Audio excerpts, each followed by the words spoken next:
Hello, and welcome to Stuff That Actually Works with Rob Fairfax.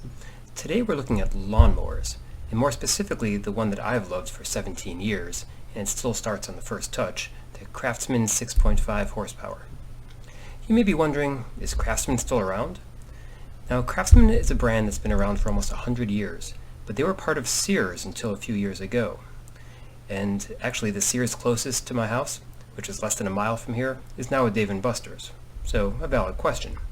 But luckily, the value of that brand was enough that they were able to have Craftsman become an independent company, still producing quality lawnmowers from what I can read online.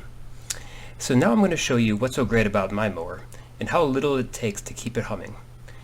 And as you may have noticed from my vacuum cleaner video, I don't clean up my products. I let you see what 17 years of love looks like. So let's head out back. Now, the maintenance is so simple on this thing that I'm going to spell it all out for you as I go.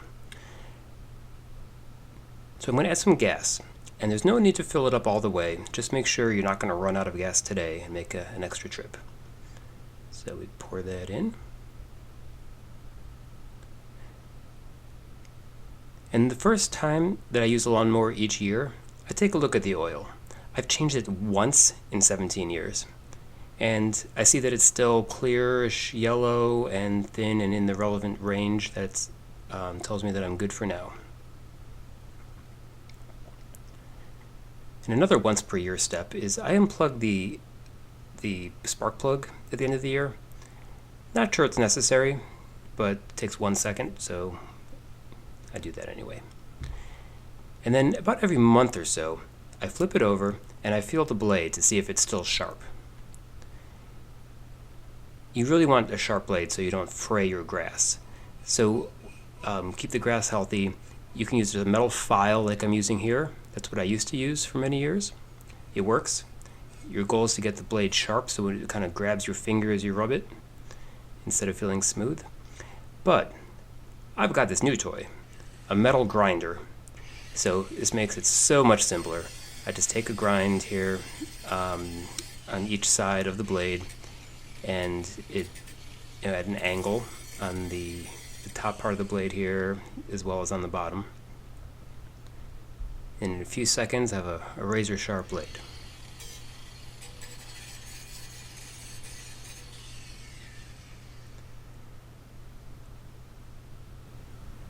Okay, that should do it. Now let's turn this back upright, give it a pull and see what happens.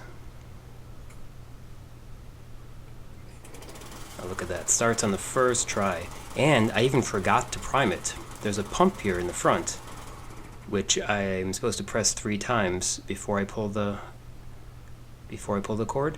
I completely forgot to do that, and it still started right up. So like I'm telling you, this thing after 17 years runs just like the day I got it. So let me give you a couple other tips. These mowers all come with a bag that attaches right here. And that's for collecting the mulch, collecting the grass clippings instead of mulching it. And it is completely unnecessary. Don't use it. The lawn loves the fertilizer that comes from grass clippings. And look, you can't even see the grass clippings after mowing the lawn. It's like magic, they disappear. So not only is it a pain to empty the bag, but this lawn was literally mowed in the last 5 minutes. And walking over it, I can't see a single grass clipping. They go down into the roots, they decay. I cannot see them at all. So take the bag off, either throw it away or store it. I've never needed it. So tip number 2 is wear ear protection, especially when using the grinder. But even a lawnmower, they're not painfully loud, but that abuse of your ears, it adds up over a lifetime and no reason to risk it. Tip 3. For anyone who noticed how close my gasoline was to that shower of sparks I was making, good eye. That was dumb. Don't do that. Yep. Tip 4. Always drain the gas from your mower at the end of the summer, and then take that gas to your local dump or somewhere to dispose of it. Never put stale gas in your car. And I know that from experience. I've done that once. I put gas at the end of the year into my Prius, and it lit up like a Christmas tree on the dashboard, all kinds of hazard lights. air lights.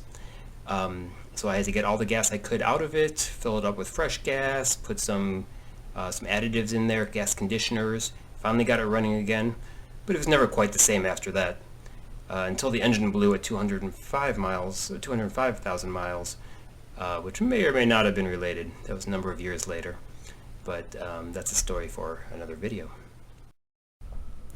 So next, let's look where you can find this model. And I actually had some trouble because I was looking for what mine said, which was 6.5 horsepower, and I didn't find any listings for that. And then I found out that it says here that mower engines are no longer rated using horsepower due to class action lawsuits in Canada and advertising claims in the US, which is pretty funny. But apparently 140 cc engine is equivalent to 4 to 4.5 horsepower. 165 cc would be equivalent to 5 to 5.5.